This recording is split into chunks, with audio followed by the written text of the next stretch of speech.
we're streaming now. Action now. Action now.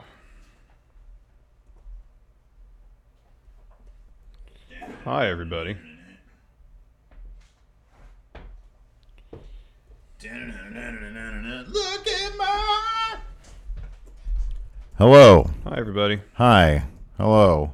What is all that you're doing right there? I'm getting notes ready for tomorrow's dirt sheet. Oh, we can't talk about that first one on today's show? We can talk about it. Okay, but just tranquilo a little bit. Just, to say it. We should just hint at it. Who's going to be Cena's opponent at Mania? Stick to Sports Illustrated report for now and then get into details because this is from PW Insider, and then I'm sure Meltzer will give his 2 cents about it too in the newsletter.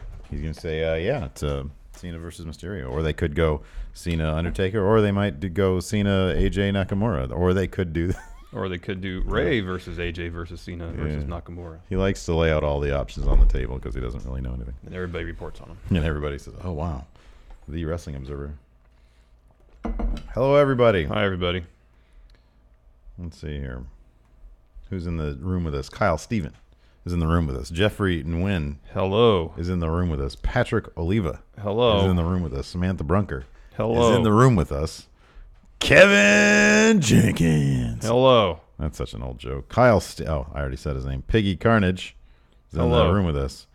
Cool Cat Zim is here in the room. Manuel Garcia de Paredes. It's good. Is in the room with us. Eddie Camaro. Hello. Is in the room with us. Hello. Daniel Morris. I think I just sent out your friendo care package today. Was that you? Yeah, I think that was you. Nick G. Brock without the K Lesnar. Hello. I wonder if Brock's going to change his name if Brock doesn't re-sign. Yeah. Unless that's exactly. Oh, you're welcome, Edward Hazelwood. I hope you enjoy it. You got his friendo care package today. Thayer the Body. Yours went out today, too. Sam Brunker is at Champions of Champions tonight. No, we're going to do it next week. First full week of March. Tommy Traska. Yeah, we weren't really prepared today. Edwin Hazelwood. Hello. Hello. Joshua Rutt. Hello. Hello. Tommy, I already said his. Isaac M. Peen Man Gaming. Mr. Dope. New friendo, Mr. Dope. Cool, Philly Flexer. Philly Flexer. Got two shirts. Awesome. Two shirts. Two shirts. Brock without the K is Lesnar. His shoot name is Brock. Oh, without a K, so I don't think that name's going anywhere. Oh, well, you won't have to qualify it by saying without the K, because now there will be one Brock, and it'll be you, Mr. Thielman. Reminder to all here that are $20 and up patrons: if you got a Matt Chat question, get it to us by 1:30 p.m. Pacific time today. Correct. To guarantee you'll get in the show. Kevin Jenkins asked, brisket or ribs? Ribs. Big, bold, bingy. Raymond Grogan. Oh, Patrick Sparks has no B's in his Matt Chat question. I'm very disappointed. What? Oh, no. That's really sad. That's kind of your gimmick as the beekeeper. Yeah, man. Hey, friendos. Just keeping some bees here with some honey, some combs, and we're ready to go with my friend bees. Hi, Kyle Ward. It's all bees here. How many care packages I sent out today? I had 4 remaining because my printer ran out of ink. And then I sent out 2 chat trivia winner envelopes, too. Oh, really? I finally got Sam Monsky asked, beans or rice? Beans. Rice are pretty, unless it's brown rice, pretty much has no nutritional value whatsoever. PWG or Ring of Honor. Give me PWG. Yeah, man. All day long. Is a taco a sandwich? No. Oh, that's no. No. Just because food is folded up into something, that doesn't make it a sandwich. Ooh, good question from Eddie Camaro. Hamburgers or tortas? Tortas are really good. I love me a good torta. I just prefer hamburgers. Depends on my mood. Been a couple weeks. Oh, suds. Wow, Ty beat Mojo in a dark match. Awesome. So they're just doing that. They're just going back and forth on that, I guess. Is cereal a soup? No, man. It's just cereal. It's cereal. Milk is not a broth. I don't hate Ring of Honor. Yeah. I just don't. I don't feel it. I'll put it that way. I don't feel it. The show that I feel the most is NXT. For some reason, I feel like that show is branded and booked exactly towards me. Hold on, specifically. Jeffrey Nguyen. Hot dog rolls and taco shells are not basically the same thing. They're not even. One is soft in the ballpark. One is hard. Thank you. Yeah. One is thick. Yeah. One is thin. Yeah. And crunchy. Yeah. No. Even if you're talking about like a flour tortilla, it's still different. Way different. One's fluffy. Yeah, it's completely different. Kyle Stevens says, if you fry a hot dog bun, is it more like a taco than no? Listen, no. There's still more. There's still more oomph to it. Stop. I'm more start body blocking to it. people, really.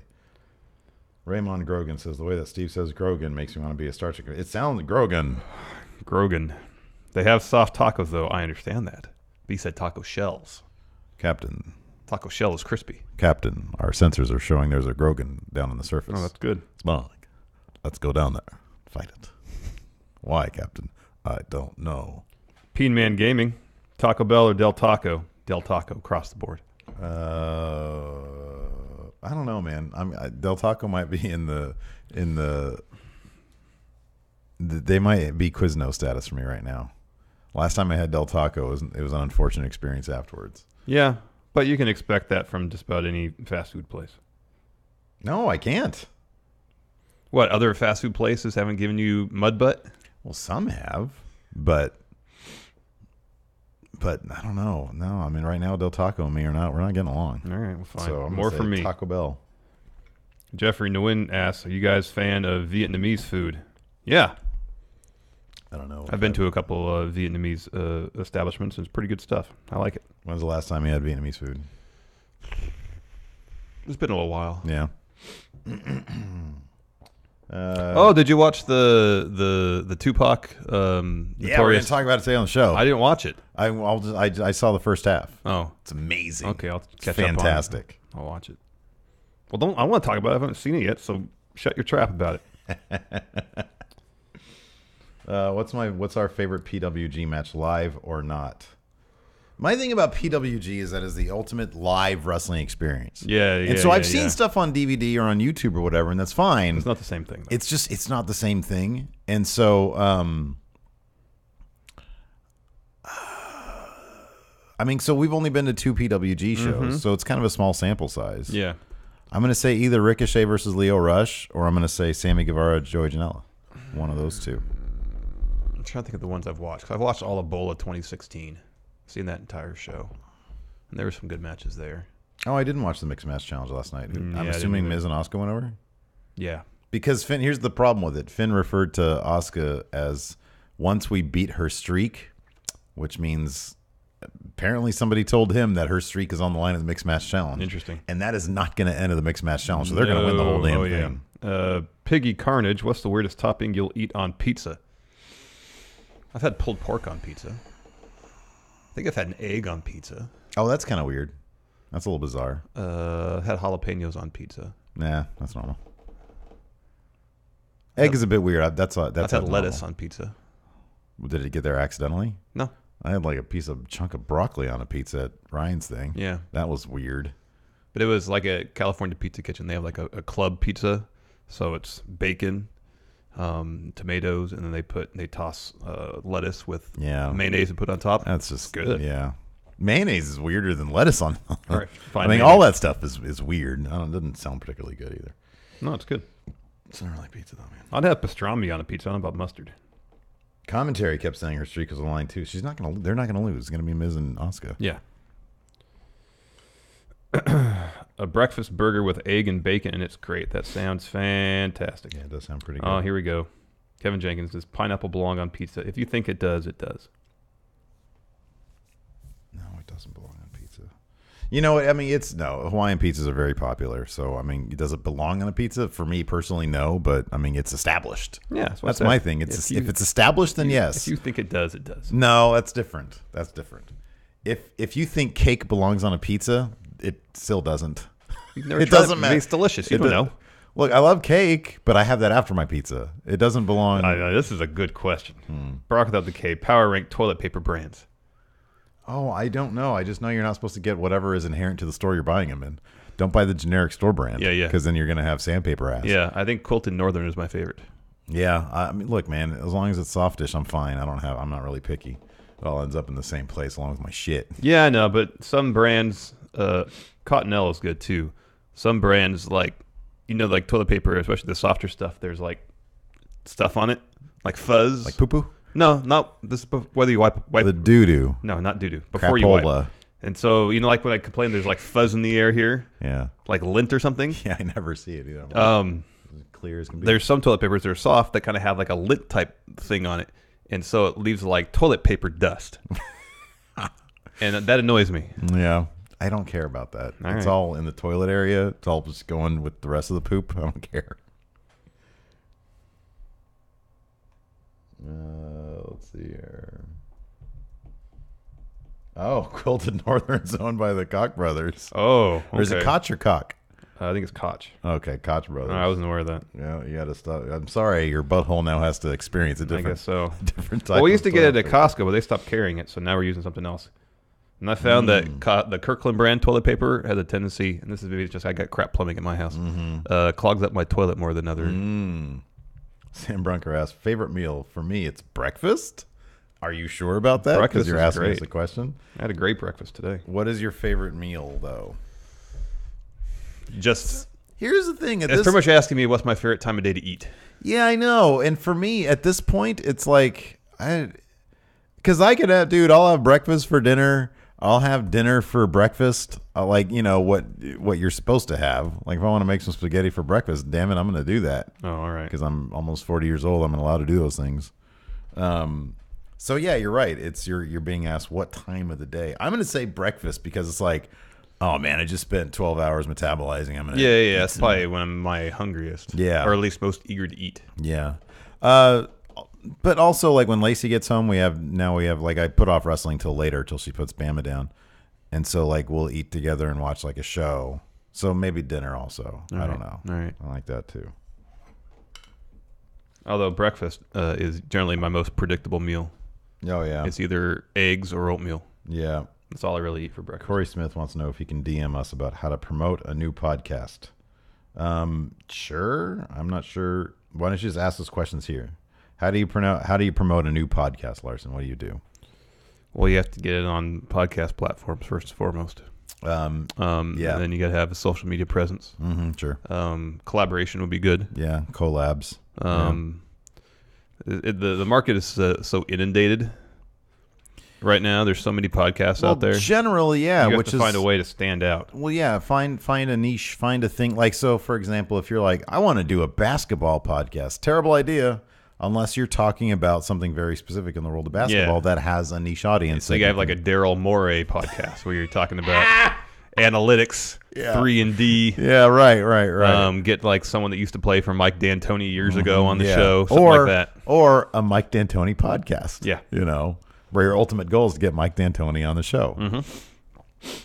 Alex Foster, flavored oatmeal, yay or nay? I flavor it myself.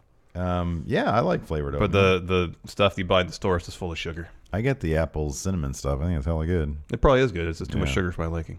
Yeah. So I'll put some shredded coconut, some blueberries in it. Don't spend any money for advertising. No. Don't do that. And put some sunflower seeds in it. It's good stuff. Apparently, during that scene in Trainwreck, Cena actually went in Schumer because he didn't. That's not true. Wait, what? Austin Love says, apparently during that scene in Trainwreck, Cena actually went in Schumer because he didn't. If you know how movies are produced, it's not possible. He actually went in her. No, he didn't. No, he didn't. He says lol. Thayer Thabata, Steve and Big Jim start a podcast. That's 4 lights. Larson and Hilton start a podcast. That'd probably be the Daryl Morey one. Yeah. Who has more subscribers after a year? Well, if Steve's doing the Star Trek one and we're doing a Daryl Morey one, it's probably the Star Trek one. Yeah, probably. People love Star Trek, man. Yeah, man. Everywhere. Daryl Morey is like the most Plus, I'm going to have you niche. I'm going to have you as a special guest. Does Hilton know jack shit about Star Trek? Probably not, huh? I think he's seen the movies. Yeah. I'll bring him in for when we talk about Star Trek Beyond. Dude, I like the Beastie Boys. I like they had that song in there. She said it during her radio interview. She's also a comedian, dude. Yeah.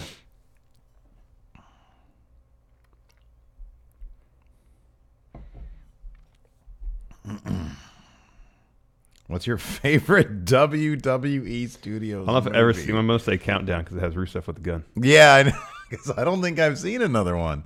It's going to be that. Then it's going to be the Halle Berry one because they actually made a good movie with that. The one that just came out, Slight. Oh, yeah, I heard good things about that. I haven't seen it yet. And then Slight, and then the one with Kane as a monster guy. Sam Monsky, favorite Japanese movie. Seven Samurai, Audition, the original Godzilla. There's a really good samurai movie called Sword of Doom. That's awesome. Mine is probably what's it called? Battle Royale. No. That's a good one, though. I think it's called Ishii the Killer. Oh, yeah. Yeah, I think it's Ishii the Killer. That's in the same guy who did Audition, Takashi Miike. That one, or either Akira or Ghost in the Shell. Either of those. But yeah, Ishii the Killer is freaking far out there. It is so weird. I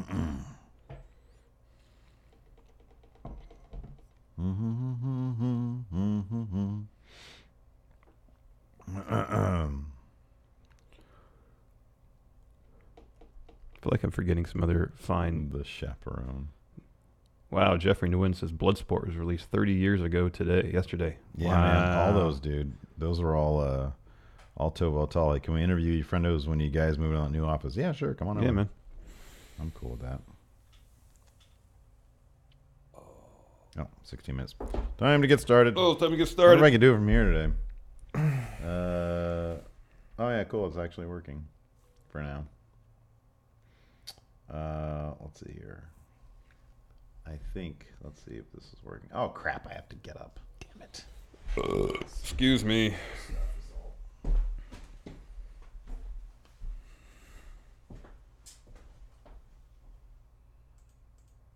Be a part of the best. Be a part of the best pro wrestling podcast today by supporting the Going In Raw Patreon. You can enjoy access to the live taping of the show, exclusive merchandise, and patron-only episodes, and so much more. Support Going In Raw today. Click the link in the description. This is the glorious one, Bobby Roode, and you're watching Going In Raw.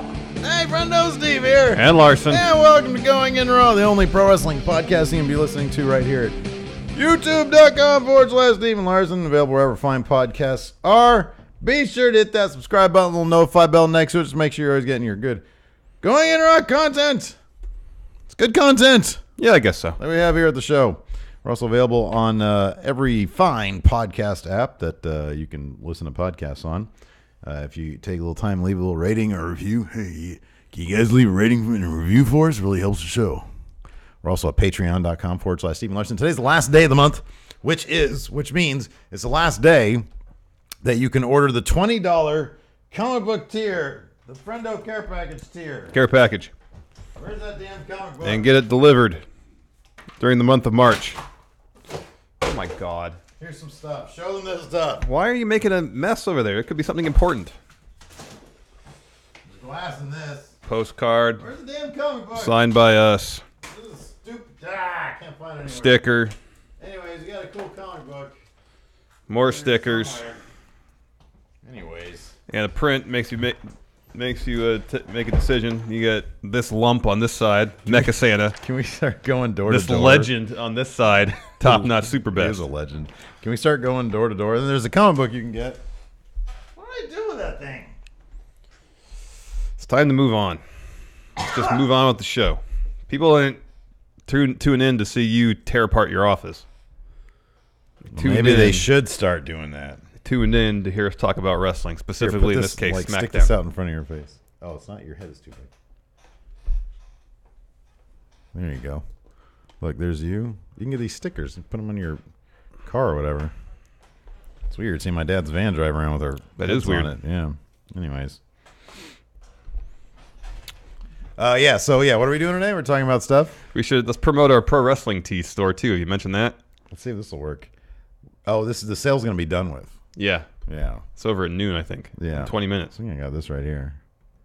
There you go. I never know what Stream Deck is going to do. Yeah, man. I'm wearing a shirt. I can just say, hey, you can get this right now at our store. It says not going to happen. Cold Water Larson shirt. Oh, God. Looking for the comic book, Larson. Anyways, should we talk about Smack? Can we talk about Unsolved? The mysteries of I forget what this tagline is. The murders of Tupac and Biggie Smalls. I would like to. I didn't get a chance. I didn't get a chance to watch it. Can you imagine people who are so used to watching Crisley, and then instead they get this like grim like procedural about the investigations into the murders of Tupac and Biggie? They're like, "Where's Todd?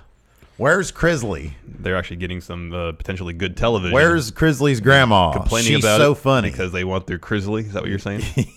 Yeah, man.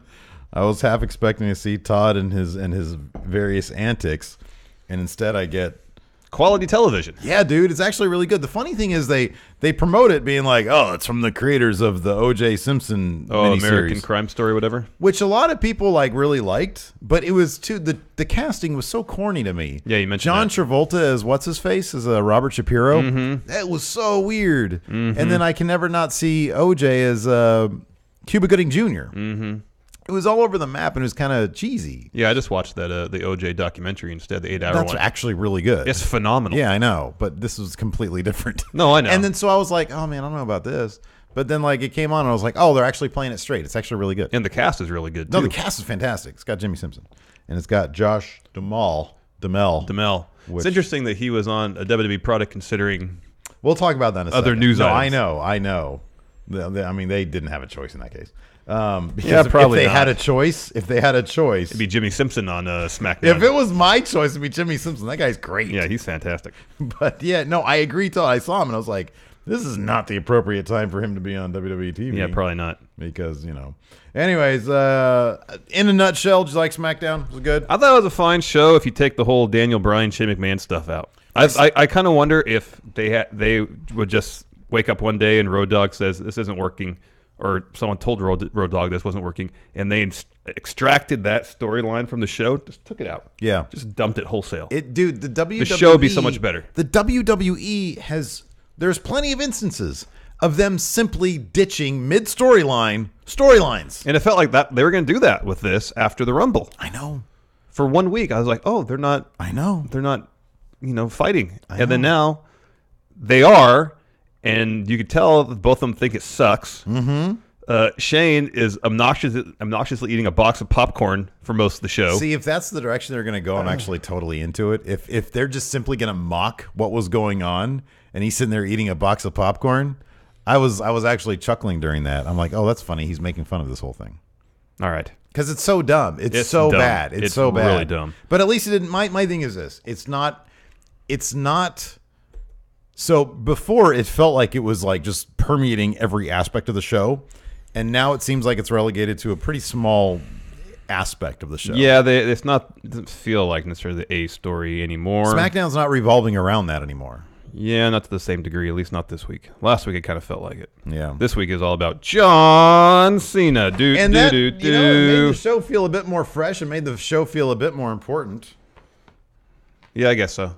So he kicked off the show. Yeah, he came out and said, I lost at Elimination Chamber. That road to WrestleMania. He said, dead I'm end. only human after all. So he said his other road to WrestleMania is to get in on this WWE title match at Fastlane, which made me happy because I didn't want him to take on Nakamura with his title shot in the line. I thought I did, because silly. now all we're going to get is Nakamura versus Rusev, which is fine. Yeah, that's great.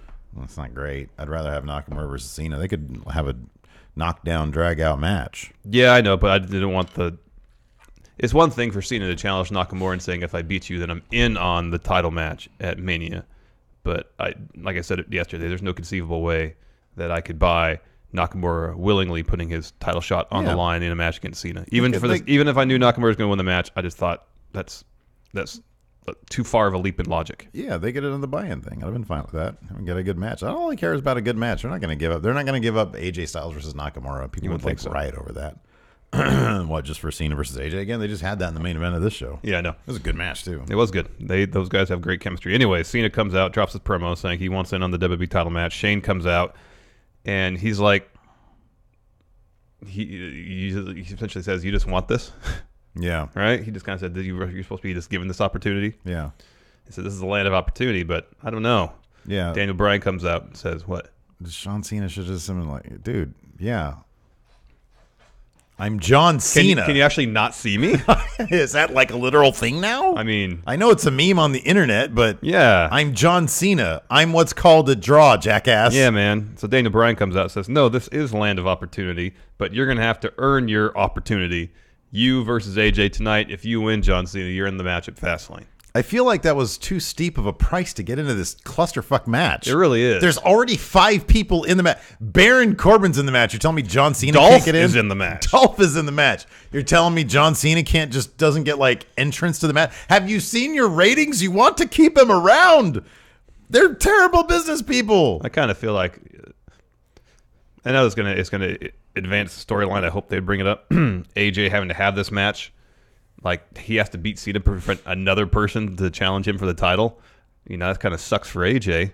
Every step, AJ is the one that's getting crapped on. Well, yeah, I know. That should be his reason for going to Raw. He shows up, I got my own top 10 list. Let's show this. And it's just 10 reasons why I'm leaving. No, it's just Raw. Yeah, exactly. 10 things I'm doing in 2018. Yeah. Raw. So, yeah, I'm sure it'll come to the storyline. They should have said, John, yes, you totally get in the match.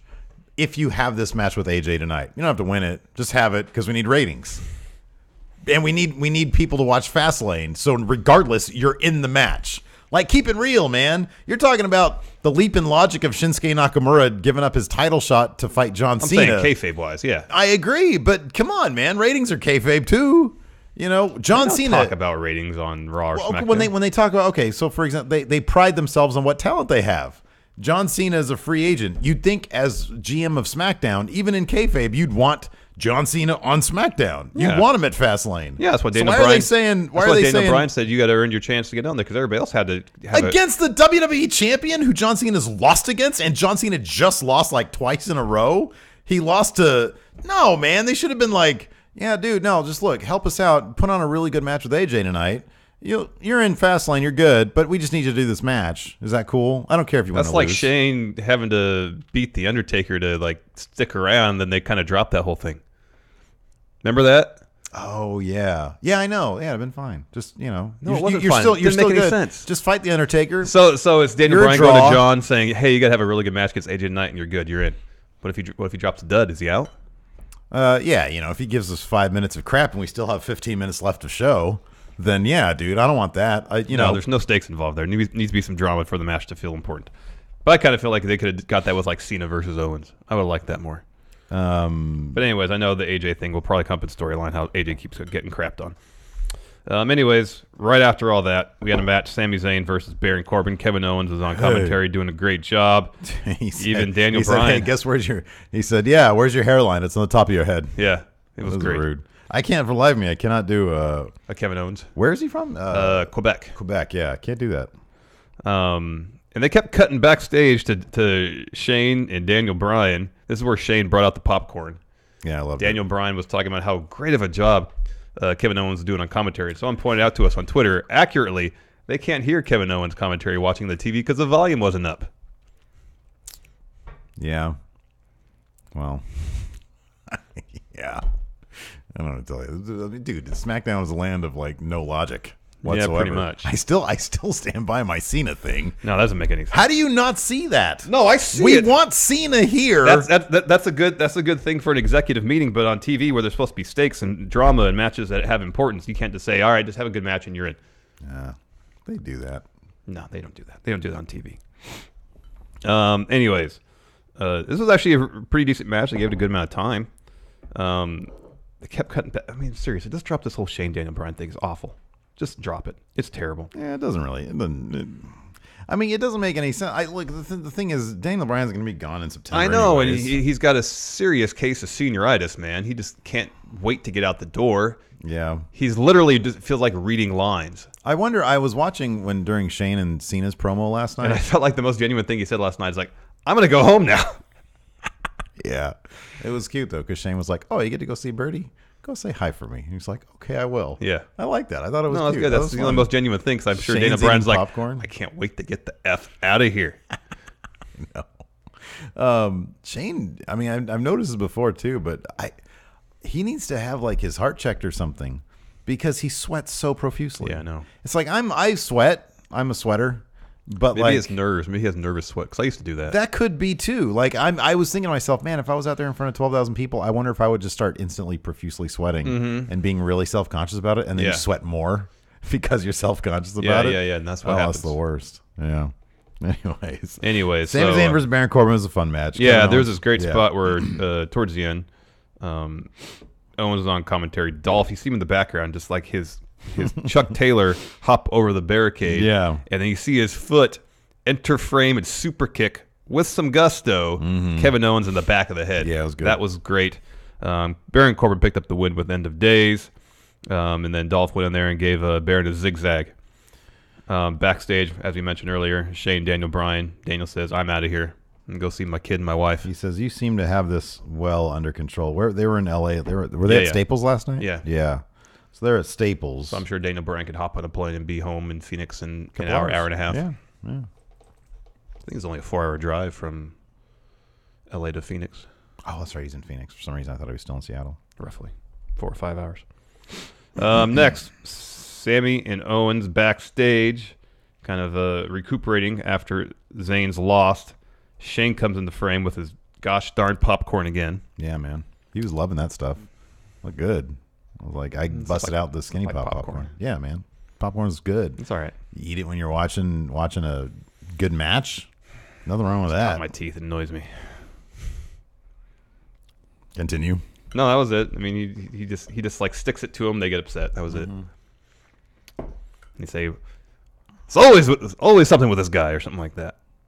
Wait, what? That's what Sami and Owens said. They were incensed because. Oh yeah, Sami said that. You're right, because Shane said something like, "Bree is expecting you guys for dinner or something," because he thinks they're all in cahoots. So he thinks that they're going to go to his house too. Yeah. And then he leaves, and Sami says, "Oh, he's sticking it to us." Yeah, that's what it was. He really does need to be the George Costanza. Yeah, he really does. That would really work well. That would be great.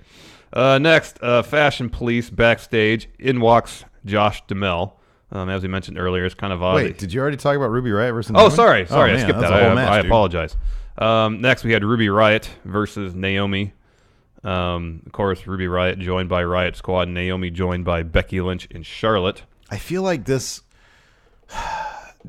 there is such a stark difference between the SmackDown women's division, creatively speaking, and the Raw. I remember thinking this the other night on Monday, and I was like, man, there's so much stuff going on in the Raw women's division that we can't predict, and it's actually really cool. And then this is just like, I swear it's like, okay, let me just write out the next 8 weeks of women's TV for SmackDown. This person takes it. Like, it's 3-on-3, so it's... And variations on that. I know. And there's nothing else. There's no I know. swerves, no turning, no nothing. And everybody except for Ruby Riott, who actually kind of seems like she's giving it her all. Everybody else just kind of seems like they're on autopilot. I know. Because, like, what does it matter? Like, we know this isn't going to... Ruby Riott's not picking up that title, which sucks because I like her. Yeah. But she did pick up the win over Naomi with a Riott kick. Yeah. So she's doing the same thing Charlotte did to her crew. Going through. Picking them off. Yeah. Yeah. But it's so uninspired. And, like, you look at all the moving pieces to the Raw women's division, and because it's just good writing, you know? I don't know. It's because it's not the performers. It's in the writing, and it's like, okay, well, if we have this, you can tell there's actual thought behind the Raw women's division. Yeah, I know. And with SmackDown, it's like, okay, well, we can cruise because we know that for the next 8 weeks, we're gonna do this person, this versus this person, this matchup, this matchup, All this right, matchup. It's been 3 weeks, 6-woman tag match. Yeah. Back to singles matches. Yeah, I know. I don't know. It's just I think it does it's a disservice to the talent in the women's exactly division. What I was going to say. A disservice. Next up, like you said, the Fashion Police, and then oddly, like the one Hollywood actor who probably shouldn't appear. Well, two. On the other one would be Mark Wahlberg. Oh yeah, because he was also named by John Bravo. That's along right. With Roman Reigns as client of, I think, Richard Rodriguez was his name. Yeah. So it was interesting. I mean, it was just odd. Yeah. I mean, it's not because they've got the USA show and he's in it with he's the pretty much the top star in that show. The biggest star, and Jimmy Simpson's probably not a WWE fan. And Josh Duhamel show up at WWE events. He's been there all the time. Yeah. So that makes sense. Yeah. He has a back and forth with Fashion Police. They think he's a genuine detective. Right. He is not, of course. He is an actor. Yeah. I do like that Fandango corrected him on the pronunciation of his name. Yes. We haven't seen that in a while. I know. It's actually Fandango. Yes. Yes, that was good. Then the New Day show up. They're funny. Oh, it's great. Yeah. And then Josh Duhamel, he breaks the Fashion Police's hearts over the fact that he's not a real detective. Mm-hmm. So, yeah. All good stuff. Yeah, it was fine. Next, New Day come out, drop a promo talking about how they're reigniting their feud with the Usos. Mm-hmm. Usos come out, drop another great promo. Big E responds with probably the most impassioned promo I've ever seen from him. They bring out the best in each other. Yeah, man. Like at first I was like, oh, we get them again. That's kind of cool. But then I forgot, man, they just really bring out the best in each other. And yeah, Big E dropped a promo that was just so much fire. It's easy to think of the New Day as a comedy act because they do a lot of comedy. But, everything Big E said was absolutely correct. They are super accomplished. He's talking about breaking down barriers and all that kind of stuff. And it's like, yeah, I know. Got a good point. He does do that. Well, and then the Usos were talking about how for their entire career in WWE, they've been on the sidelines for Mania. Mm-hmm.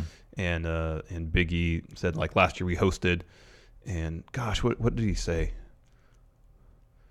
Something like, we're not going to be in the sidelines because we just went out and got what we wanted. Or essentially, that was the gist of it. Yeah. I'm paraphrasing. It was all really, really, really good stuff. Mm-hmm. They finished up. Bludgeon Brothers music hit. Did you know John Cena is apparently a Bludgeon Brother too? That was his lower third when he came out. It was on Twitter, at least. I didn't notice. I didn't notice it That's during the show, but I saw it on hilarious. Twitter. Wait, so it said John Cena? No, it said Bludgeon Brothers. It just said Bludgeon Yeah, I Brothers believe when so. he came out? Are you serious? That's amazing. Yeah. They came to the ring. New Day and Usos left, but Bludgeon Brothers didn't do anything. They just came out. First, they put their hammers at the bottom of the ramp. Typically, that's just what they do. And they went back and got him and got in the ring. Yeah. So, I mean, but they didn't have a match or anything? I mean, the cool thing is the fact is because I would think because the Usos are talking about not wanting to be sidelined again, they're not going to be sidelined again and stuck in the kickoff show. See, there you go. That's amazing. That's awesome. John Cena's the Bludgeon Brother. Did it ever change? Oh. There's him with Eric Rowan's mask, courtesy of Cage Side Seats. Good job, Cage Side Seats. No, probably not. They just had the wrong thing queued up, I'm guessing. Let's see here. So, yeah, Bludgeon Brothers. We're probably going to get Bludgeon Brothers, Usos, New Day at Mania, I guess, or Fastlane. No, Fastlane is already Usos and New Day. Oh, right. That's confirmed. Right. Okay, well, Bludgeon Brothers are going to be around. Yeah, I guess so. And, you're no good? You don't They're like that? fine. I just... Man, we got a lot of Usos versus New Day before. I know, but just even this promo last night, I feel like they're adding new things, new elements to the feud that weren't there before. Yeah, they're bringing up Usos WrestleMania history, and imagine if New Day beats them at Fastlane for those titles. How the Usos they're probably gonna go back being full heels. Yeah, trying to find a way to get on that Mania card and having a rematch. Everybody's looking for their road, man. It's the new thing. So, new dimensions, and I like it because they do bring out the best in each other, and I think they're great. Next, Rusev and Aiden English backstage with Shane. Shane tells Aiden English he has a match tonight against another artist, Shinsuke Nakamura. Yeah, he sang it too. Shane seemed like he was in a good mood. Well, he had some popcorn. He had a full tummy. Usually that doesn't put me in a good mood. That just makes me farty. Well, we don't know what he was doing between takes. That's a good point. Next, Dolph with an iPhone promo. Too many words. There's too many words flash up on the screen. Man, okay, so here's the thing about Dolph too, is that I feel like he signed his new contract, but he might have some sort of like buyer's remorse. Like he's like stuck here for another 2 years now. Like, yeah, the paychecks are great, but God, this is just crap. Well, he knows after Fastlane he's going to be in the Andre the Giant Memorial Battle Royal. That's what's next for him. That's right. It's like he's getting his cup of coffee up here in the main event scene, and then back down the lower mid card. I mean, it's like he literally just signed 2 more years of just getting a paycheck. Mm-hmm. I mean, I don't know, man. I don't have I don't know if that rumor is true that people at SmackDown know that SmackDown's crap.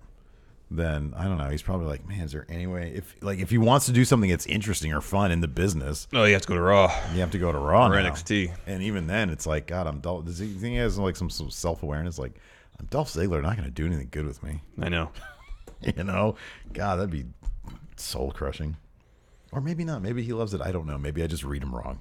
I just feel like, I don't know. No, you definitely seem like on cruise control for this promo. Right? And he just signed a new contract. I know. He's in the main event of a pay-per-view. Yeah, I know. Anyways, what do you think about this Bob Roode interview afterwards? Yeah. Back in his robe. Yeah, I know. Should have stuck with the suit.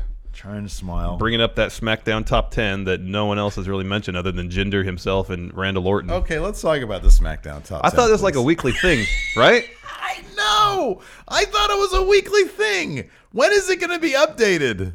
It's like Daniel Bryan just dropped this turd of an idea on everybody and then walked away from it without flushing it down the toilet. It clogged up the toilet. That was the problem. It did. And now it's like it's in its storyline in the worst possible way. It's just sitting there. I know. Festering, getting like old. People are supposed to be upset about not being as high or even on the top 10 because that's what Bob Orton said. And Bob Roode said. Randall Orton comes to the frame and says, "I don't care about any SmackDown top 10. I just want your U.S. title because I've never had it." Right. Exactly. That seems legit. Which motivation could very well have been just like a shoot. It could have been. He looks so weird though. His hair is getting longer. It is. It's so weird. About a month ago, I think it was about the perfect length. I know. Now it's getting a bit too long. It's getting long. It's just too jarring to see him with no hair basically for the longest time, and now, like he's got enough hair on the sides, he has to comb it back. Yeah, he has to comb it back. Exactly. He looks like Patrick Bateman from American Psycho. It's not quite that long, but it's getting there. It's getting there, man. It's getting there. What's his end game? Like, how long is this going to go? I'm hoping he goes for like Shawn Michaels early 90s mullet. Yeah. That's what I'm hoping for. That'd be great. Really grow it out and he back. kind of spikes the top a little bit. Man. And yeah. And then get some like feather earrings. Yeah. That'd be cool. That's what I'm really hoping for. Next, we had Aiden English versus Shinsuke Nakamura. English sang a new number before the match, kind of running down Los Angeles. Mm-hmm. People still love Rusev. I don't know why Rusev isn't getting more of a push. Yeah, me neither. Boggles my mind. He was complaining about that on social media. Yeah, man, he has for weeks. Action goes to the outside. Rusev kicks Nakamura in the head. Kind of gives English, at least for a little bit, the upper hand. Mm-hmm. But in the end, Nakamura picks up the win with the Kinshasa. Mm-hmm. As he's leaving, John Cena comes in down the ramp. Cena points at WrestleMania sign. Nakamura points at WrestleMania sign. Like they're teasing that's going to be the match at Mania, but John Cena literally looked him up and down. He went like that. And I was like, you fought him before, Cena. You know yeah, who he this is. isn't your first time seeing You don't have to look down, weirdo. The King of Strong Style. Exactly. Which brought us to our main event, John Cena versus AJ Styles. These guys just put on good matches. Yeah, certain people just have that chemistry. Man. Yeah, man. When you know you're in there with the best, and it brings out your best. Not quite on the same level as their SummerSlam match or the Rumble match, but still really good. This is like a really this will probably be one of the top 5 SmackDown matches we'll see for the year. Top 10 easily. Oh, top 5 for sure. Yeah, absolutely. Yeah, it was pretty good. Yeah. The only thing that bummed me out is that apparently John Cena kicked out of a Styles Clash and AJ Styles kicked out of an AA during a commercial break. They replayed it, so that's cool. Oh, I thought I just missed it. I thought I was like looking down or something when that happened. That was during a commercial break. Oh my God, you're right. Because I remember watching the replay and I was like, oh God, I really need to be paying attention. That dude just kicked out of a Styles Clash. That's insane. It happened during commercial. Yeah, those are pretty major beats in a match for. Yeah, there was okay. No, that makes sense because I like the one thing that stuck out to me was like, God, this is a long commercial. And I remember because I actually read the spoiler for this before because I watched the West Coast feed and I was just like eating dinner. I was like, what's going on at SmackDown? And so I read that this was like a 23-minute match, I think. And then Cena actually came out at like 35 minutes left in the show, or like about 30 minutes left in the show. It was like 7 minutes of entrances and commercials. Well, he does his entrance, commercial break, and then he mills about in the ring for a little bit. And then AJ comes down. Mm-hmm. Yeah. And there was like some long commercial breaks. And of course, there was like the scrum at the end. So the match probably stopped, I think, 3 minutes before end of show. Yeah. Before all the stuff happened. But I mean, regardless, it was a good match. But yeah, you're right. Kicking out of a Styles Clash during commercial is kind of unacceptable. That's a big move. It's a huge, big move. Well, it's a massive beat in the story they're telling here. Because Cena eventually also kicks out of a phenomenal forearm. Yeah. They're on the AJ sends Cena to the outside. The ref starts doing the 10 count. AJ says, "Don't do that." He says, "Don't. I want to be in the middle of the ring. 1, 2, 3." Stop it. Cena picks him up and gives him an AA through the announce table. Yeah. Rolls back in the ring. He tries to get the count out victory. Mm-hmm. He's trying to do anything it takes to get his road to WrestleMania. AJ rolls back in before he's counted out. Mm-hmm. He eventually puts Cena in a calf crusher. Cena reverses into AA, picks up the win. Mm-hmm. Pretty much as soon as the bell rings, Owens and Zayn and Baron Corbin somehow teleport from the monitors they were watching the match on backstage into the ring. They all start attacking Cena and AJ. Dolph comes out, makes a save, or so we think, because after the faces, or we thought were all faces, clear the ring, Dolph decks Styles, and then he eats an AA from Cena. Yeah. So Cena's the one standing tall to end the show. Yeah. According to, I didn't notice this myself. Well, I noticed it because I was looking for it. But apparently at some point the ref said to Cena and AJ, we got 20 seconds left. So, and then they wrapped up the match. But then apparently also Cena went to Dolph like at the end sequence. I think it was right before he hit AJ and said, "Go Dolph." He just yells. He barks orders now. Yeah, I know. Go Dolph. Whenever I see, like, whenever he puts someone in the STF, he always puts his head down to the other person's ear to call the next spot. Oh, I know. Always does it. He makes it super obvious. We'll mention this now real quick. We'll talk about it more on Friday's Dirt Sheet when there's more details from various outlets. Justin Barrasso of Sports Illustrated broke during SmackDown last night that Rey Mysterio was backstage negotiating a deal to work at Mania against John Cena. So, apparently, Cena versus Undertaker is not happening. Yeah, apparently it's actually not happening. Yeah. PW Insider, I guess, disputed that Mysterio was in the arena, but they confirmed that there's talk of Mysterio signing for Mania. Ooh. And I think it was PW Insider said that Cena, if he wasn't going to wrestle Undertaker, gave them two other options, one of which was Mysterio, and I can't remember offhand what the other one was. Wait, the WWE gave Cena two other options? Or I think Cena said, if I'm not going to take on Taker, these are two other people I want to face. Interesting. What was the other one? I can't remember. Well, find out tomorrow on Dirt Sheet. There's a good tease. There you go. Or Friday on Dirt Sheet. Friday. What is today? Wednesday? Yeah. Jeez. Okay, so let's answer some questions. Yeah, let's answer some questions. Great idea. What a fantastic idea I just came up with. Yeah. Do we have any questions to answer? Of course we do. Where can you find these questions? On the Patreon. If you're a patron on our Patreon, you can ask us questions. It only takes $1 a month. $1 a month, and you can get your question answered here as well. Leader of the Wild Card Finals or Real movement, Jerome Murray. If Vince and John Cena had a formal dinner, what would be the meal, the house rules, and the conversation during the meal? Well, I mean, formal dinner, so I'm guessing, I'm going to say Cena sets it up at his house. So his rules. Okay. Meal, so steak. Don't wear shoes, is that right? Well, you do wear dress shoes to the meal, but then inside if you're in his actual house, you don't wear your shoes. Yes, right. Probably some filet mignon. Maybe lobster tail. Some sort of roasted potato dish. Salad to start. Yeah. Conversation during the meal. It would be how John Cena is going to get his record-breaking 17th world title reign. Yeah, he's going to talk about himself. It's like, Vince. No politics allowed at the table. I know I'm very busy making movies, but I think I have one last run in me. Let's get this done. I would like to get my record. I would like to have what belongs to me back around my waist. Oh, this is interesting. Nathan Raglan wants to know, Vince and Triple H comes up to you guys and says that they're willing to give each of you a shot at any title you want, main, secondary, or tag title. Which one would you go for and why? I really like you guys. I want to put you on the show. If I can get a Brock Lesnar type deal, give me the Universal title. Show up like once a month. You have to fight Brock Lesnar for it, though. No. You get a shot at a title. Yeah, this is after WrestleMania. Reigns they ain't deviating from that plan. So he'll be facing Reigns. Okay. I would say give me the. I want to fight for the NXT title. All right. Because like everybody loves NXT. I love NXT, and what is it like? 2 days of work per month. Yeah, something like that. The same thing as Brock's schedule. Then you get to hang out in Florida. It's all humid. Yeah, it is humid. Not as much travel. Get paid a good $25,000, and you're good. I'll give you a Brock deal. Regular Trevor, what would you think of John Cena failing to and getting a spot at Mania instead, heading to NXT to face Andrade Cien Almas? Oh, I would love that. I would love that so much. That would be great. I got a road to TakeOver. Yeah. I'm going to take over NXT. Fat Bastard Champ, Alex Foster. Weird answers only. Who should be GM of SmackDown Live when Daniel Bryan is done? He picks Sting. Drake Maverick. He's doing a great job on 205 Live. He's there anyways. Vicky Guerrero. Yeah. Out of character, Mark Calloway. Mean Street Posse. No. Mark Shane says, all right, Daniel Bryan's gone. I have the place to myself. I'm going to bring in my kayfabe friends, Pete Gas, Joey Abs, Rodney. Hey, everybody. Mean Street Posse. Welcome to the show. My name's Mark Calloway. I'll be your GM tonight.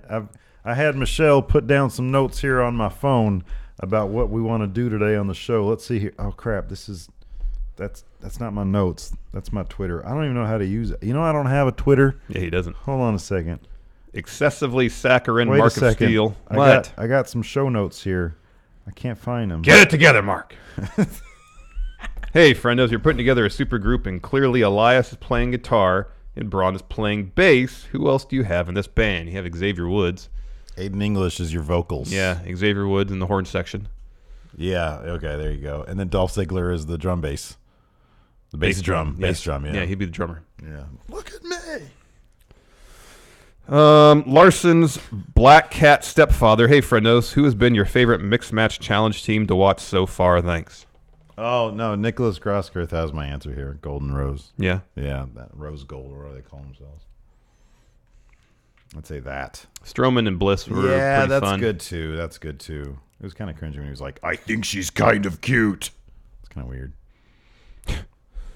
Jason the Cabbie, he asked this before the main event. He adds that caveat.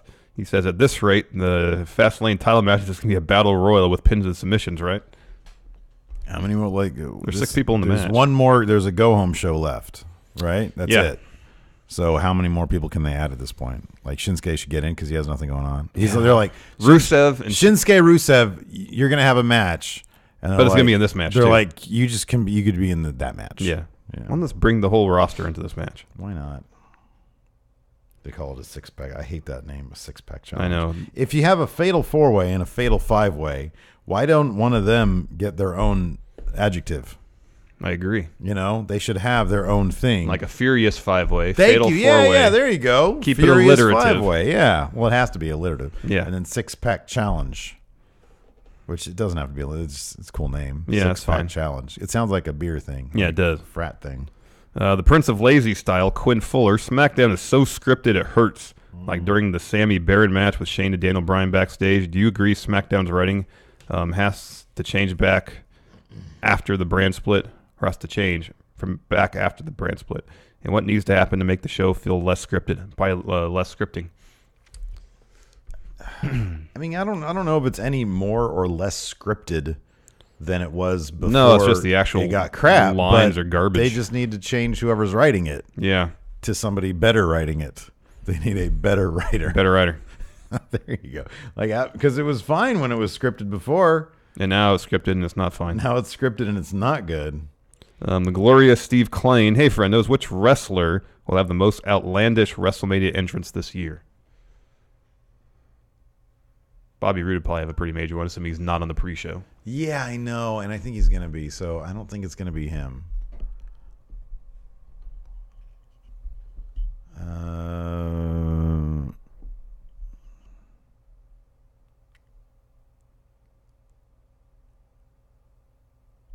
Asuka? Maybe. I'm thinking Asuka because she's probably going to win the title there. Yeah, Joe Shea says Nakamura. Yeah, I really hope that him and AJ both come out with some fancy gear of some sort. Mm-hmm. That'd be cool if AJ brought out the mask he used to wear in New Japan. I'd love that. That'd be rad. That'd be cool. Yeah, that would be cool. Bronze grappling hook. What are your least favorite finishers in WWE, and what would you change them to? The AA. Really? Yeah. It's iconic, man. No, I know. No good? This doesn't seem very impactful. I mean, you can't even beat anybody with it, which is one of them. Mine is Roman Reigns. Honestly, if you had a cooler finish, I'd be like a couple more percentage. The spear is not a good finisher. It's not a good finisher. If you're not Goldberg, it's not a good finisher. Mm-hmm. Well, it wasn't even his finisher. He had the jackhammer as his finisher. Oh, yeah, I know. But the spear was it was a great setup for the jackhammer. I never even really liked the jackhammer. No, Joe Shea, he says, I remember you two expressing concern that WrestleMania could have many great matchups, but not enough time for them all. Which possible Mania matches would you give the most time? What would you give the least? All right, let's break down the minutes. How long does AJ Shinsuke get? 22 minutes. That's it? That's all 45. No, that's what they should, but they're gonna get 22. No, I don't care about what they should. Oh, okay, yeah. We're in control. Give them 30 or 35. Okay. Well, what did Gargano almost get? 36, I think. Okay, they get 40. 40 minutes, okay? Right. They get 40. Roman, Brock, give him 12. Because I feel like Brock's going to be on cruise control. You want to give him 12? Cruise control. He's on cruise control. I was going to say 7. All right. So we'll split the difference. 10. 10. Okay, 10-minute match. Intercontinental title match, assuming it's just triple threat. Dude. 25. Yeah, man. 25. At least 25. Yeah, 25 is good. Asuka and Alexa Bliss. They don't need more than 15. Yeah, 15. I Yeah. can say that too. Becky and Charlotte, assuming that's the match. At least 15. Yeah, 15. They're good wrestlers. 15 to 18. Yeah. Say it's Usos versus the New Day. Oh, man. 18 to 20. Ask them how long do you guys want. Exactly. 20. 20 is good. Best 2 out of 3 falls. 25 minutes. Oh, that's perfect. Thebar versus Revival. Oh, again, 20. Mm-hmm. Yeah, maybe 15. 15. 15. 12, because it's a hard-hitting match. 12. Yeah, and also you got to fit it all into like an 8-hour show. Yeah, I feel we're doing good. U.S. title match, which is probably going to be Rude, Jinder, Randy. Yeah. Maybe? Pre-show, so 12. Yeah. Exactly. Sasha versus Bayley. Oh, 45. Yeah. Another Iron Woman match. All right. Let's see here. Unretired Dwayne Nix. Can we just get the Usos versus New Day forever? Yeah, I'd be fine with that. Dun, dun, dun, dun, dun. Okay, here's the thing about the Bludgeon Brothers. That it's I wonder if this is it with you. Is it because they're cheesy? Why I can't get into them? Why you don't want them in that feud? Yeah. Yeah. Because I know Usos and New Day is quality stuff across the board. They've never done anything bad when they've been feuding together that I remember is all great. Mm-hmm. And I don't want that greatness to be compromised by the Bludgeon Brothers. Yeah. Luke Harper's a good wrestler. I love Luke Harper. I think he's fantastic. Yeah. But they're one-dimensional. Yeah. And that's you don't not think what that's not good what, to like. That's a good element to add. No, I don't want that. No. Not for Mania season. No, after Mania, fine. Yeah, I don't want it for Mania. Is season. it their cheesy outfits? It's the Hammers, honestly. Right. It's the Hammers. That's what really makes it cheesy. They went back and they picked up the Hammers to get into the ring. Yeah, and it's like that. You totally get that the Hammers are from the 99-cent store. Oh yeah, they got in the they're, same place Evil got his scythe from. Yeah, they're hollow and plastic. Yeah, they're toys. Yeah. They don't even try to make it look like they're real. No. Panda Adams, is Shane versus Cena their default or last resort if Taker is impossible? I actually thought about that the other day, that Shane versus Cena. I don't think we'd mentioned that as a possibility, but it seems like it's probably be Mysterio, and he asked maybe somebody else, but I can't remember. Oh, quick word to Panda Adams, by the way. Your friendo care package got returned to me because it said, I forget what it said. But anyways, if you can send us a DM on Patreon verifying your mailing address, that'd be great. I'll send you one anyways, but in case you're not listening to this. Let's see here. Here, I'll try to find out who the other name was that Cena asked for. Oh, here we go. Tommy T. Boy, this was really upvoted. Hey, friendos, if you could put together one episode of Table for Three, who are the 3 people you'd be most interested in seeing, and what would you like them to talk about? He says, personally, I would like to see an episode with Orton, Cena, and Triple H with them talking about what it has been like to see the business change around them. You know what I'd like to see? I'd like to see a Table for Three for successful second chancers. So okay. Jinder, Drew, and then give me one other one.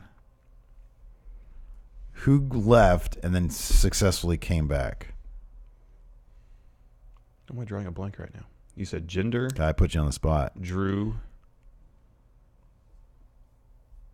And somebody else. Trying to find these other names. I swear I saw for Cena to WrestleMania other than...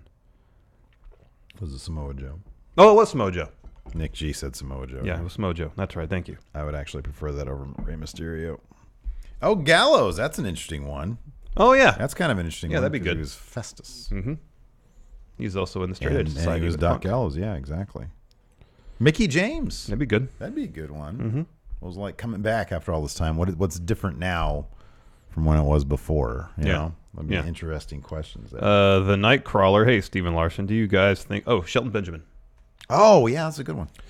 Do you guys think it would be a good idea for SmackDown to, instead of putting commercials in the middle of matches, they can put them over all entrances? Yes! Not only would it help the match, but I also think it would make seeing entrances like Nakamura's on pay-per-views feel special and less watered down. Yeah, no, that's a great idea. Yeah. I love that idea. Yes. The crowd, I mean, the entrances are for good for the crowd. Yeah.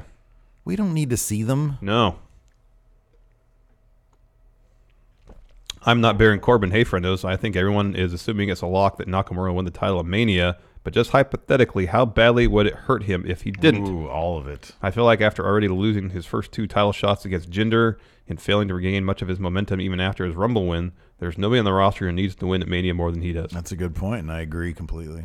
I don't think it's a sure thing he wins though. I think he can pick up some momentum putting on a 5-star match against AJ at Mania, and then if he wins it in a rematch. Let's do early confidence points. Right now, where do you think all your confidence points are going? Oh, top. Yeah. Reigns winning. Yeah. That's all confidence points. Yeah. I'm trying to think how far down the line Nakamura I'd say is. Reigns winning. I would say Asuka winning. Okay. Those would be top 2. If we get Cena Mysterio, doesn't Cena go over? I don't know who goes over there. Depends on the nature of Ray's deal. Like if he's just coming back for Mania, then yeah, Cena goes over.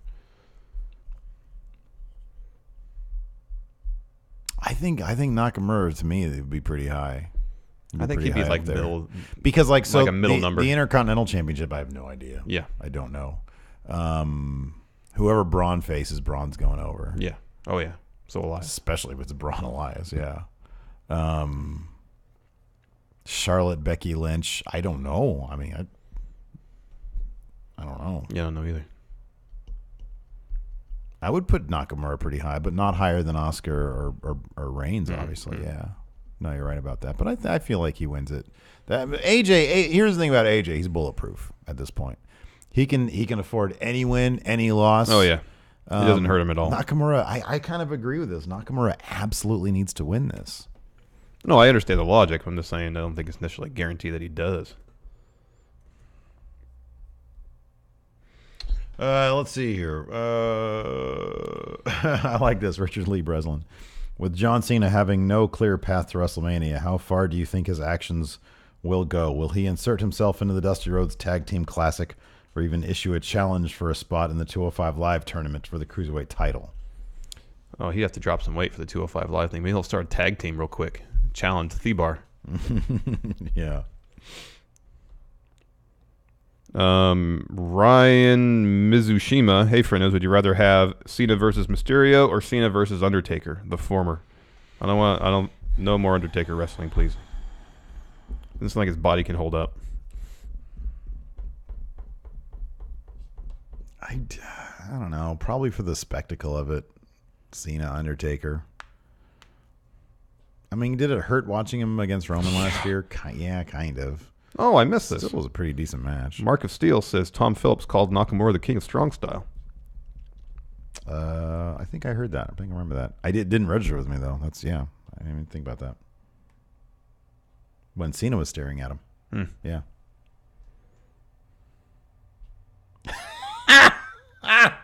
John Thompson. Am I the only one who thought Shane should be the one given the double pneumonia gimmick, given how blocked up he sounds on the mic? Judd, you need to fight AJ for... Wait, you just want to be given this... Oh, gosh. This match?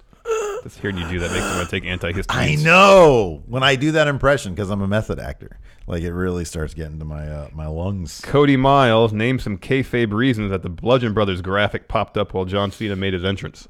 He's a Bludgeon. Number one, he's a Bludgeon Brother. Well, that's his plan B on SmackDown. If he didn't win his match right. against AJ, he was going to join Bludgeon Brothers and get a tag title shot at Mania. Yeah. Number two, somebody just goofed up.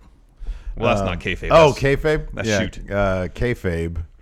One of the Bludgeon Brothers is in the production truck. There you go. He did it, trying to entice John Cena to become one. There was a late rewrite that Bludgeon Brothers were supposed to open the show. Right, yeah. Okay. Initially, but then they rewrote it. That's not kayfabe, though. Oh, yeah. Writing isn't kayfabe. These things just happen. No, but then Cena said, I'm going to start the show. I'm John Cena. Ronan Cahill. But he can't do that anymore. He has no stroke there because he has no road to WrestleMania. If he can say I'm going to start the show, he can say I'm going to be a Mania. Yeah. Ronan Cahill. Do you guys think Randy Orton just walked around in a Speedo and hoodie at home? Yeah, kind of. Could. It's like his comfort gear.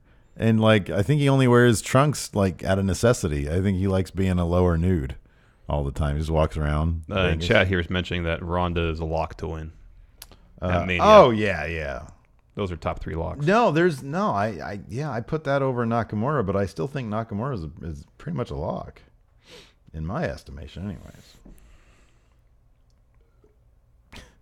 Swag Cold, Swagnito says, there was a sign that says Corbin doesn't wash his hands. So yeah, I saw that. Power rank the dirtiest, least hygienic wrestlers. Well, Festus was number 1, right? Yeah. He was pretty gross. I mean, the Wyatt family. Yeah, they look. You could tell that they seem smelly. Yeah. I mean, Luke Harper's shirt looked like it hadn't ever been washed. I know. So yeah, they're high up there. Like the Bushwhackers, they seem smelly. Duke the Dumpster Drosy. Yeah. I mean, the trash man. Go. Something tells me Kane probably smelled. Maybe. Yokozuna's unders probably smelled. Oh, how great was Big E getting his inner thighs sprayed? Oh, yeah. That was awesome. All right. You getting out those cards because it's time for Trivia. Not to be confused with chat trivia, which happens during our Patreon. Troy Edward brings up Bastion Booger. Our Patreon, the boogeyman. Our Patreon exclusive post show. Mm-hmm. That's where everybody gets to participate who hasn't won yet. Today we're starting things with the Attitude Era. Correct. Because we go chronologically. We probably had all these before. I'll start. Okay. At WrestleMania 15, who defeated Big Show in a match for the right to be the guest referee in the Stone Cold Steve Austin versus The Rock main event? At WrestleMania 15? 15. I don't think we've had this one before. Mankind? Yeah. Okay. Good job. What former school teacher was the male winner of the first season of Tough Enough? Oh, that's Maven. Very good. Who won the WCW tag titles in October 2001, becoming the first team to hold the ECW, WWE, and WCW tag team championships? Dudley Boys? Mm-hmm. Championships. What D-Generation X leader became the first two-time European champion in March of 1998? March 98? Yeah. That'd be Triple H. Triple H. I'm the two-time European champion. What was the name of JBL's faction that included Orlando Jordan, the Basham Brothers, and Amy Weber? Oh, it was the...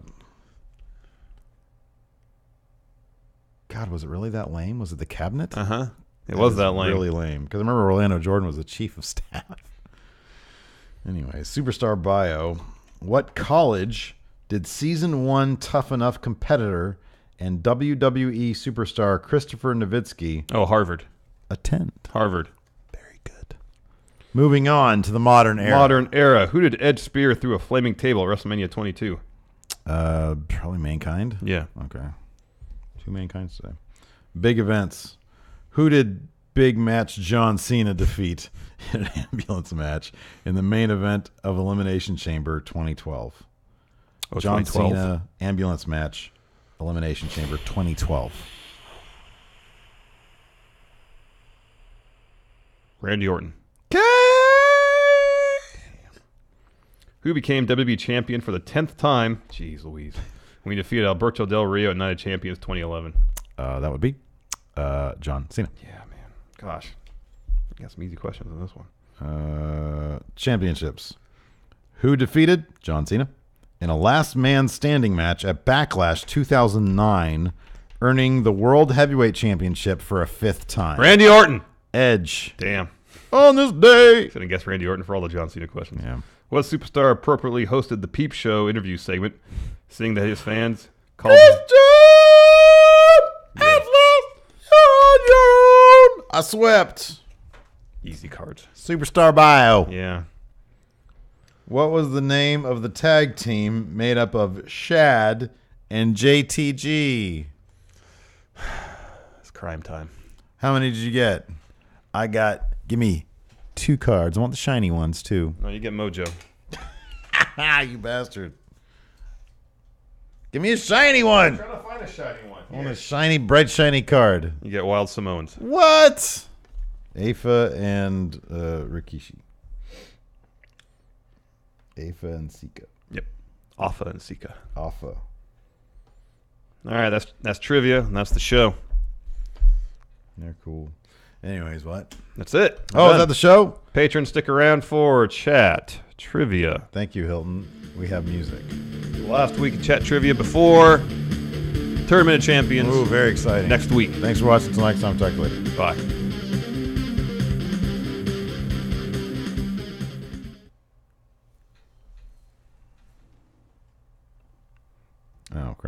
this now. Intro. Be a part of the best pro wrestling podcast today by supporting the Going In Raw Patreon. You can enjoy access to the live we'll send you of the for show, $20 some dirty undies, merchandise, and patron-only episodes, and so much more. Support Going In Raw today. Click the link in the description. Also, you got a comic book. That's great. This is the glorious one, Bobby Roode, and you're watching Going In Raw. Stephen Larson Going In Raw. There we go. Prizes this week for chat trivia are Roddy Piper card.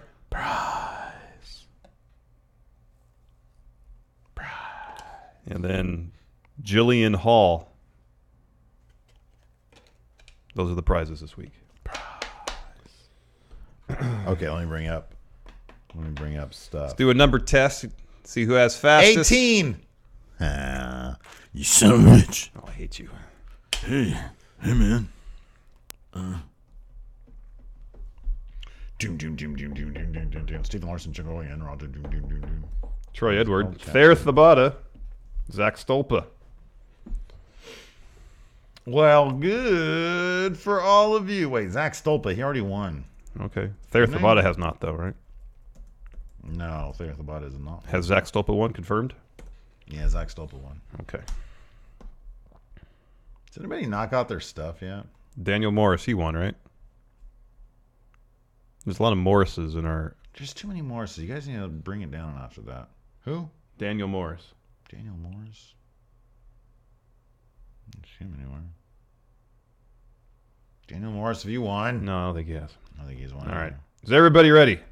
We're going to start off with the Attitude Era. Hold on a sec. What? Daniel Morris is not one. All right. Okay. Here we go. First question. Who did The Undertaker face in the Hell in a Cell match at WrestleMania 15? There are 3 Morrises. Nate, Daniel, Julian. What, Kevin Jenkins? He said, wait. It's too late, man. We're already going.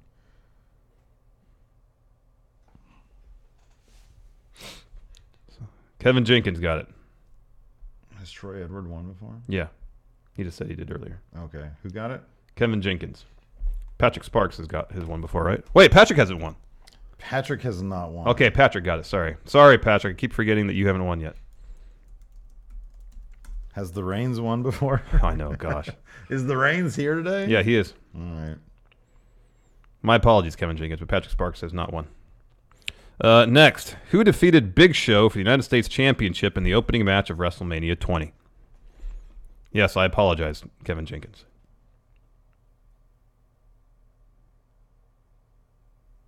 No, J.S. Wooten saying the Reigns has won. Reigns has not won. Thareth Thabata. Wait, has Troy ever won? Yes, he has. He asked that last time. Oh, okay. Thareth Thabata. Has Thareth Thabata won? No. All right. Thareth Thabata got it with John Cena. Name is John Cena. Alto, you shout at me. What's up? I think he's saying that you did it. Well, I did what? You're the answer. Oh. Next. What powerful superstar led the Ministry of Darkness faction?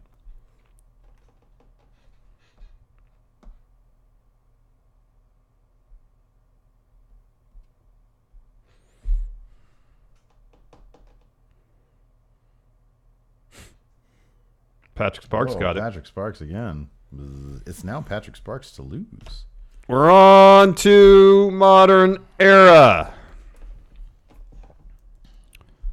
Who did sorry. Oh, God. No, it's not a spoiler. Who did Shawn Michaels... Wait a second. Hold on a second. I forgot. I got to be playing my music right now. Oh, God. Man. Thankfully, we're halfway through this. Oh, dear. Who did Shawn Michaels face one-on-one for the first time in his career at SummerSlam 2005?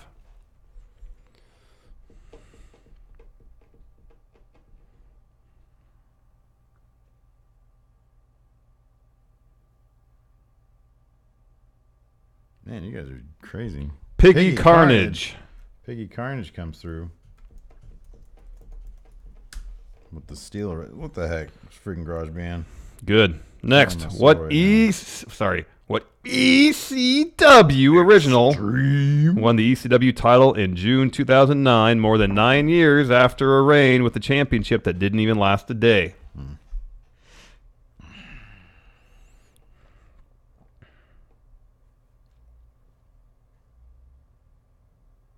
Piggy Carnage gets Piggy Carnage is coming from behind, man. So it's coming down to this. Here's the deal.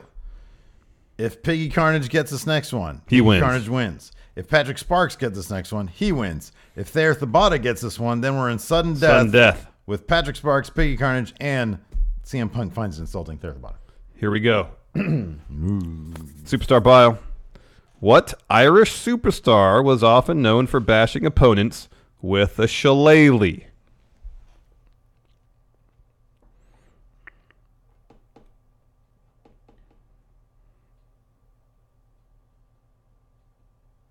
Patrick Sparks. Congratulations to Patrick Sparks. Piggy Carnage came in way in third. Thayer Thabata almost had it. He had a chance.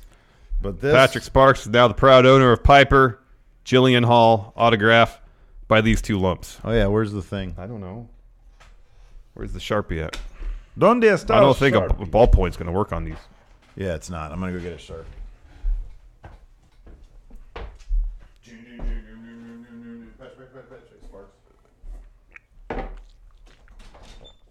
So remember, next week, for all those who have won since the last Tournament of Champions, new Tournament of Champions next week, next Wednesday.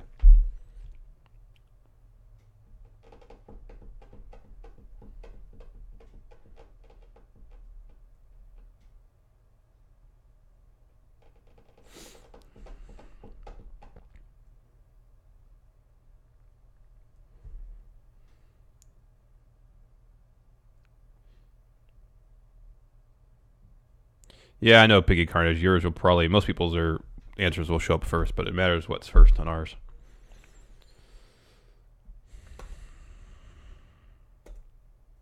Also, a reminder, any $20 and up patrons watching now, 1 hour left to get your Matt chat questions in. Patrick Sparks, I got yours. Thayer Thabata, I got yours.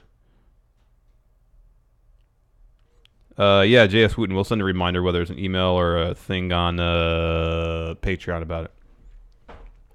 So everybody knows.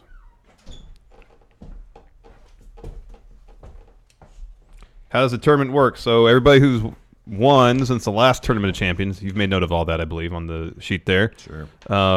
Will be able to play. They're the only people who will be able to play. Whoever wins that round of Tournament of Champions, they advance to the annual Tournament of Champions. We don't have a Killer Bees card that we can send to Patrick. That's a good point. I should blot this out so he doesn't get the salacious nature of it. One of us just had to sign our names there. I will do that. My mic almost fell. I put my brand on it. Here you go. Steve.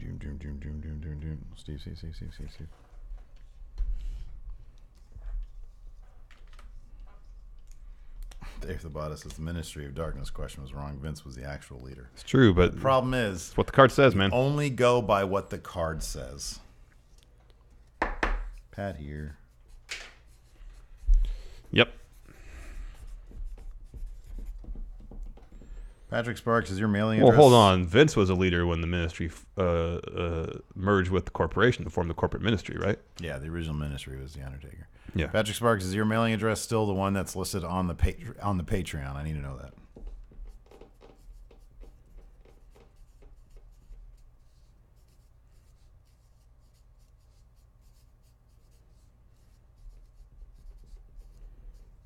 Zach Stolpa says you're absolutely right about Black Panther. I know, it's pretty Patrick great. Sparks says he'll DM you. Thanks. But do it like now because I like to get these things out of the way.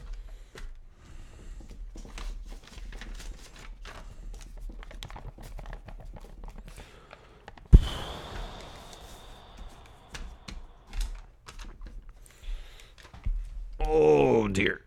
Stretch. It awaits your address.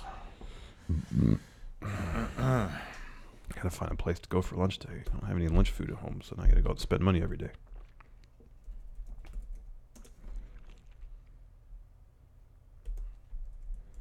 If anybody out there has got any lunch suggestions, I'm happy to hear them. Do you guys think Asuka will be beaten in 2018? No. You think it's going to be Mania 35? Maybe. To Ronda Rousey? Maybe.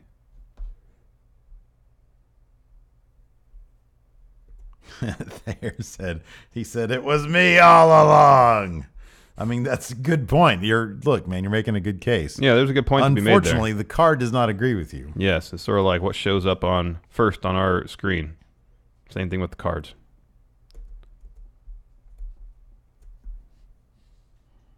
Jack in the Box Philly cheese. Ooh, no, I need something. That gives me like heart problems just thinking about it. Instant gas.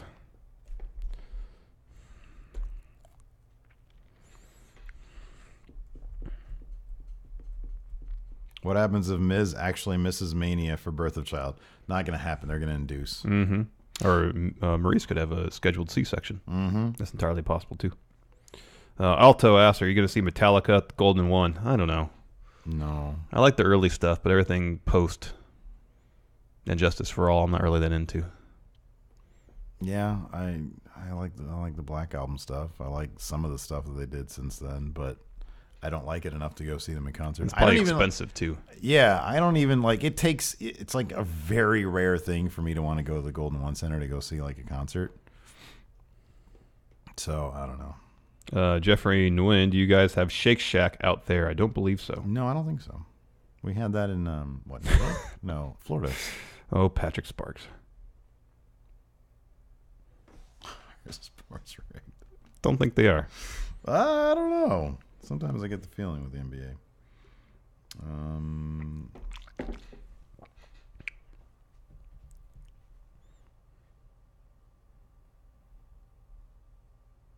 Power rank 60s rock, says Manuel Garcia de Paredes. What's the definition of rock? That we consider Beatles a rock band? I guess so. When I think of 60s rock, it's the Stones. I think of Jimmy, to be honest with you. Oh, okay. I'd say the Stones. Yeah. I would say if you put the Stones in there, you have to put the Beatles in there. Patrick Oliva asked, did you see Ibushi's reaction after being asked about Cedric Alexander? No. When did this happen?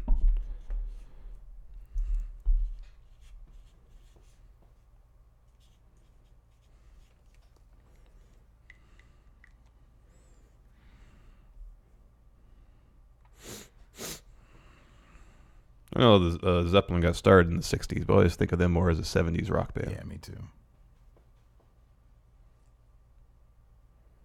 Think of Creedence, man. Creedence. Good 60s rock. You know, I saw John Fogerty at a Target in L.A. once. That's like my favorite story. And we saw Brian Wilson at a CVS. Yes, we did. What's the most overrated thing about California? Cost of living. It's way expensive here.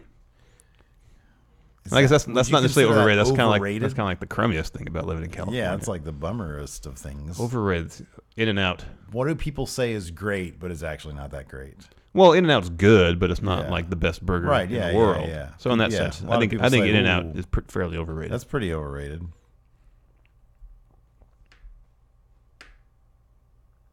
I think in general, I would say like the whole idea that people have about Hollywood and movies and stuff like that, how it comes off as a glamorous thing. And maybe people kind of know. Oh, yeah. Hollywood is not a glamorous place at all. No, it isn't. In fact, no movies are actually made in Hollywood. I think Paramount's right on the periphery of the Hollywood border. There's no studios. In terms of actual Hollywood, yeah, no. There's no movie studios in Hollywood these days. That's more of a misconception. But if people think that like, oh, Hollywood, LA is a magnificent place, it's not. No. Patrick Oliva said on Being the Elite Twitch live stream, apparently Ibushi said he didn't know who Cedric Alexander was, and Omega had to remind him about the Cruiserweight Classic. That's hilarious. Power Rank Pharmacies to see Brian Wilson. Well, CVS has to be number one because that's where he saw him. That's where he actually saw him. Yeah, man.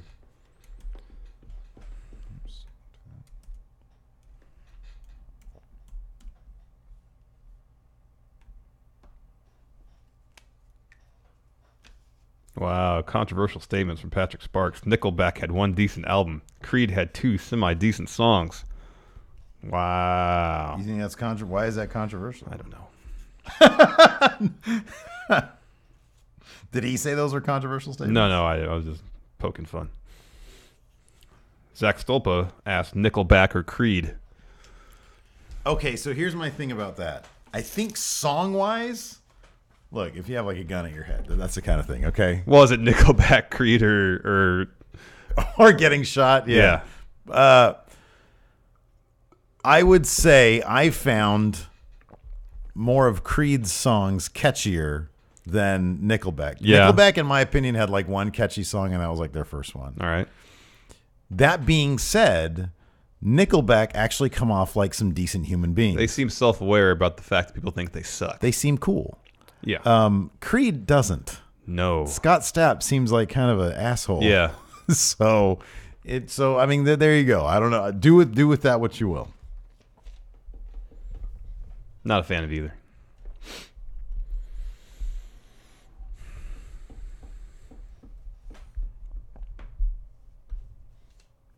Who are you more into, Tupac or Biggie Smalls?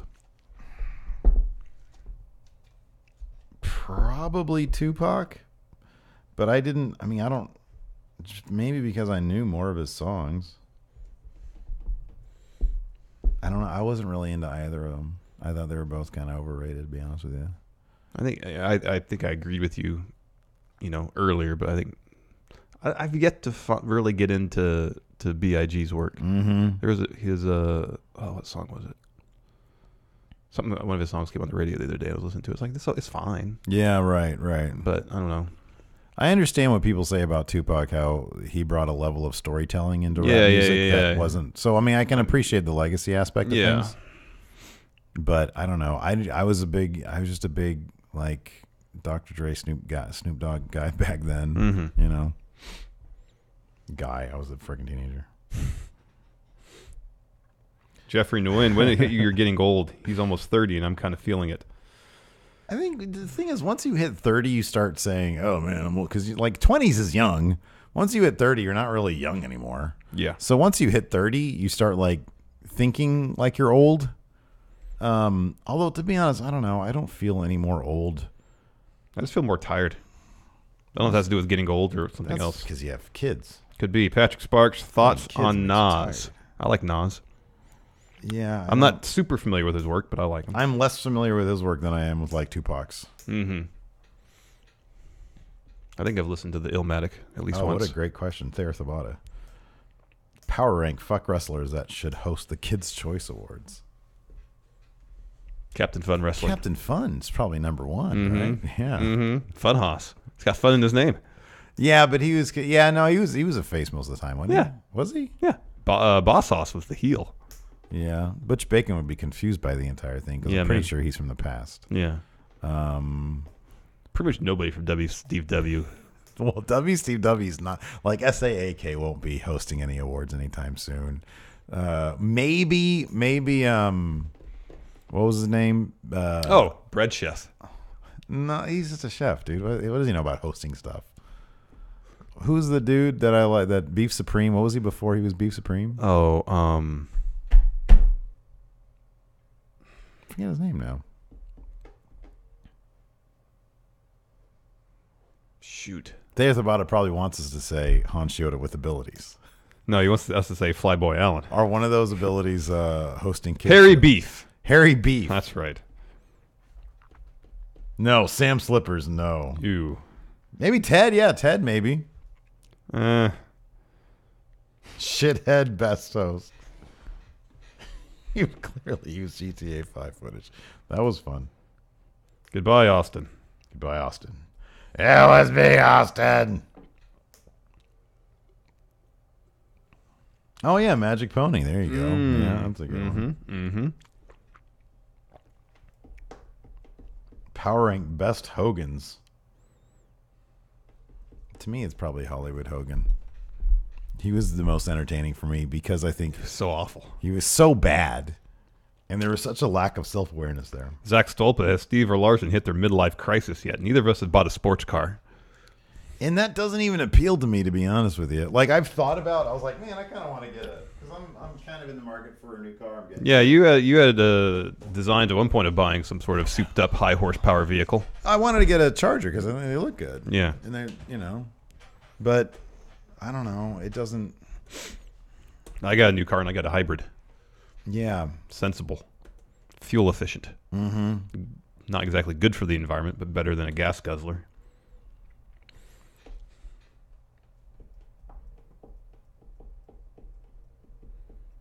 Yeah, I don't know if I'm going to hit a midlife crisis. Maybe I'm in the middle of it now. Here at the bottom says when Steve hits a midlife crisis, he's buying a starship. True. Yeah, when I started playing Star Trek Online, that's when I hit that was my midlife crisis right there. No, I don't know. I think it's kind of different for... Wow, Kevin Jenkins says, boo, Larson being financially stable. Boo. Yeah. Would I recommend a hybrid? Yeah. Do your research, though. Make sure you get something that fits your needs. Mm-hmm.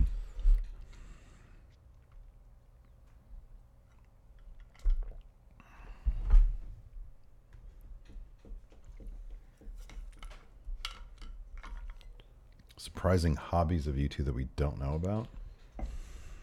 I've been a little more upfront about it, but I'm a bit of a sneakerhead. I don't really buy a whole lot of them, but I'm really into the culture and the shoes and design aspect of it. You follow the sneaker life. Yeah. But they used to be my hobbies when I was in junior high, I think, which was drawing, designing sneakers. I don't know if I have any hobbies that I haven't been open about, to be honest with you. I mean, I draw a lot. You guys know that, though. Mm-hmm. Thayer Thabata says you're thinking about an electric car. I thought about that, but a lot of them, the radius or whatever, you get like 40 miles on a charge. I don't know. The Earl Smothers reveal was the best episode of which reveal when he was when Butch Bacon was the son. Yeah, boy, that was good. I had some really good stuff going on. We both had really good stuff, man. That's what I did too. That's why I said both. Me did it. Larson, does the way the sneakers were made bother you at all? Yeah. Oh, because like kids or whatever? Well, like the sweatshop thing, yeah. Yeah. Yeah, I don't like that. That's a bummer.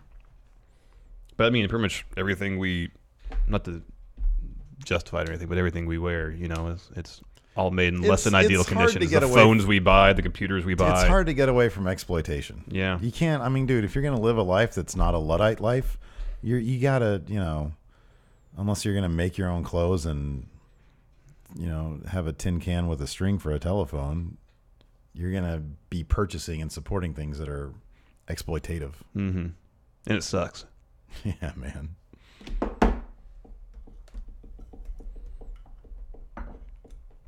When he creamed in his mama, that's right. I creamed in your mama. Yeah. J.S. Wooten. Own a pair of Chuck Taylor 2s. I've been hearing the Chuck Taylor 2s are really good. Power rank non-Jordan brand sneakers. Oh God, you know way more about this than I do. Well, that's a broad question. I think my favorite shoes I ever had were Air Max 2006. Those are so comfy. The ones I have now, my Air Max Zeros, are really comfy.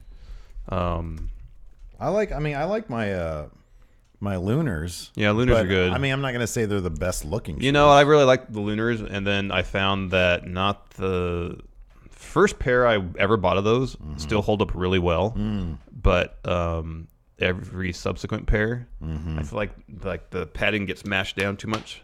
Like the most recent ones I got, I feel like there's too soft. There wasn't enough support. I like a little support in my foot. That's why I like my Air Max Zeros. Big baller brand number 1. Yes. Oh yeah, LA Gear. Yeah, I remember those. Those were good. They had what was lights the other in one? British Knights. Yeah. Yeah. K-Swiss, they're still around. Here we go. Yeah, I heard Metcons are good. I thought about getting Generation some Me in TNA. They were Max Buck and Jeremy Buck. Yeah, I knew their last name was Buck and one was Jeremy. That's funny. Couldn't remember the first name. Nike Metcons. Have you had those before? No, I've been wanting to check them out. They had some of those at the outlet. I had my coupon. I had a coupon for last weekend. No, I need to get some new workout shoes because I have some old Lunars for workout shoes and they ain't cutting it. Adidas Boost stuff's pretty cool. Boost. But the only pair of those I have, again, is a support issue. They're comfy, but there's not enough support on the outsoles. But I guess the newer, like the Ultra Boosts, are a little more dense and got a little bit more support. So at some point, yeah. Sud says Starberries. Starberries. Oh, yeah, the Butch Bacon hour-long 3 versus 1 handicap match where he took on all of Top Notch Super Team. That's right. Boy, that's when Butch Bacon, when he beat Top Notch, that's when he became a star. Then he won that match, and that's when he became a massive star. Yeah, boosts are a little soft, but that's what I'm trying to find some. Like the basketball shoes, they have a piece of plastic for support, and they usually have more molded outsoles on the outside. Best trilogy, Star Wars, I'm assuming the original 4, 5, and 6, or Star Trek, and I'm assuming 2, 3, and 4. I mean, for me, I can watch 2, 3, and 4 nonstop. Well, I can watch the original Star Wars trilogy nonstop all the time, too. Yeah, I probably could, too. Well, let's break it down. If you're doing Star Trek 2, 3, 4, so let's just size each up. Star Trek 2, Wrath of Khan versus A New Hope. Wrath of Khan wins. Yeah, okay, yeah. Empire Strikes Back versus Search for Spock. Empire Strikes Back wins that. Yeah, and then you get Return to the Jedi versus Voyage Home. That's a toss-up. I think... But I would give it to Return of the Jedi. Me too. I think I would too. So Star Wars wins. And Empire Strikes Back is the best film of the 6 of them. Wrath of Khan's a close second. Man, Wrath of Khan? I love Wrath of Khan. But Empire Strikes Back is a better movie. I don't know, man. I go by what would I prefer to watch. And I just Wrath of Khan all day long. Even maybe Star Trek 3 over...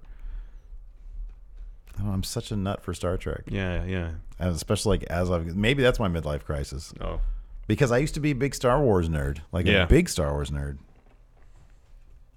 I am a hardcore Trekkie. At some point, you just got to declare. There's the bot. If you want to start watching Star Trek... Well, depend. Well, If somebody says, "Hey, Steve, I would watch the movies first, the original cast movies, because while Next Generation doesn't reference the original series a lot, it does at times. I would say this. I would do this. I would watch because I think Star Trek 2. I think The Wrath of Khan will get if you're gonna like Star Trek, you're gonna like that movie because it has amazing cast chemistry. The story, I mean, everything is there. That's amazing. So I would watch 2, 3, and 4. You can watch 6, I guess. 5 is crap. Yeah, 5 is awful. And then 6 is pretty decent. And then start with Star Trek Next Generation. Mm-hmm. If you want to skip crap, then just start with season 2, episode 1. If you want to be complete, start with episode 1 of season 1. Because season 1 is weird and I like it, but it's weird and crap. It actually started getting good at season 2. Mm-hmm. It's very rare for TV series to actually be really good in the first season. Do I hate the modern movies? I fucking couldn't get through Beyond. Oh, that was awful. I actually really liked the first reboot one. It was okay. The Con was one, crap. Yeah, it was not good. There was a bunch of reasons why it wasn't good either. You know what's sad too is that I actually really appreciate the alternate universe take that they were doing with it. You know, they encountered Khan like earlier than they should have, and I mean there's some cool Easter eggs there for the original stuff. But Cumberbatch was not. And I like Cumberbatch. I think he's great in a lot of things, but I was not huge with his Khan. It just didn't make any sense. It was completely unnecessary for him to even be Khan. It was complete fan service. I know. Or attempt at fan service, but you're just hearkening back to the greatest Star Trek movie of them all. I know. And to take a character who was so flamboyant in such a specific way, who had so much charisma, and then just because I have no, I always thought that when I heard the rumor that they wanted to get Javier Bardem for Khan, that'd been great. That would have been great. Oh man, that would have been good. Zach Stolpa, what movie gets too much hate?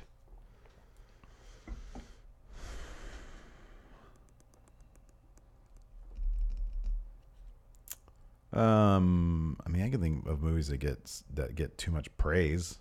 Yeah, like when didn't like IMDb voters voted like Dark Knight Returns or The Dark Knight as over best movie, over like Godfather 2 or Godfather or whatever. For a while, I mean, Shawshank Redemption is a perfectly good film, but that was a top-rated movie on IMDb for the longest time too. Yeah, and you know what? I'm actually even okay with that because I mean, I don't know. I think it is a solid film. Yeah, it's a good movie. And like IMDb is not exactly supposed to be for film snobs. No. Yeah, there at the bottom. Start with Wrath of Khan. You're starting off at like the high point in the entire Trek universe. At least cinematically. Yeah, I agree with that. Top-rated movies. Let's see what top-rated movie is on. Oh, Shawshank's back to number 1. Oh, look at this. Shawshank 1, Godfather's Part 1 and 2, or 2 and 3. Then Dark Knight's 4. 12 Angry Men, that's a good movie. Well, that's good. Schindler's List, great movie. Pulp Fiction, good movie. See, I'm not in the Lord of the Rings, so. Yeah, I can't get into that. So most of these rankings are pretty good. Inception's Forrest Gump should not be that high. No, neither should Inception.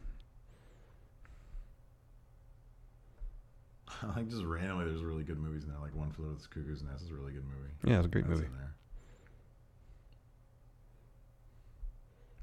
That's a bit high. Beautiful. Boy, that made me cry.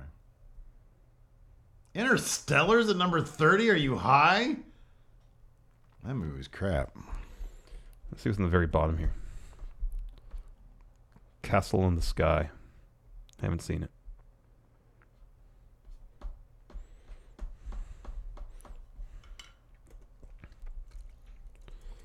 J.S. Wooten says, you hate Christian, you hate Bret Hart, and you hate Lord of the Rings. Oh, I guess that's directed towards me because you don't hate Christian.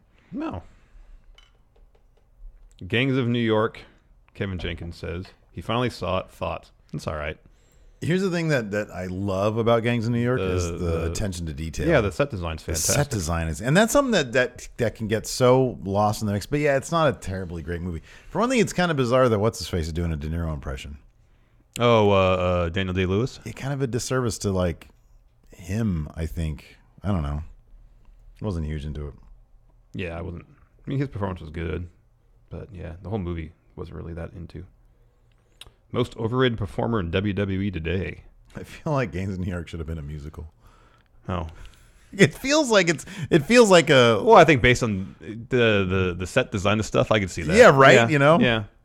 There's kind of a stylized element to it slightly. Most overrated performer in WWE today. The most overrated performer? Roman Reigns. Depends on, I guess, on who's doing the rating.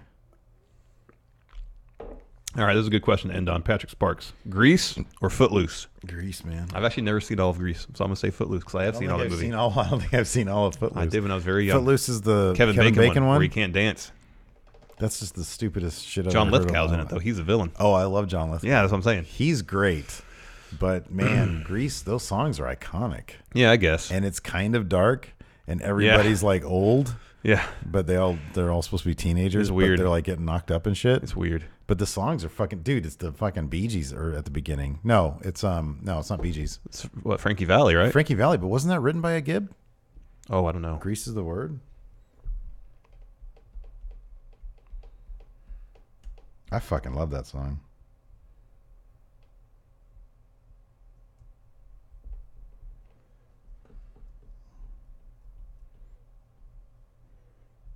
Yeah, I don't know.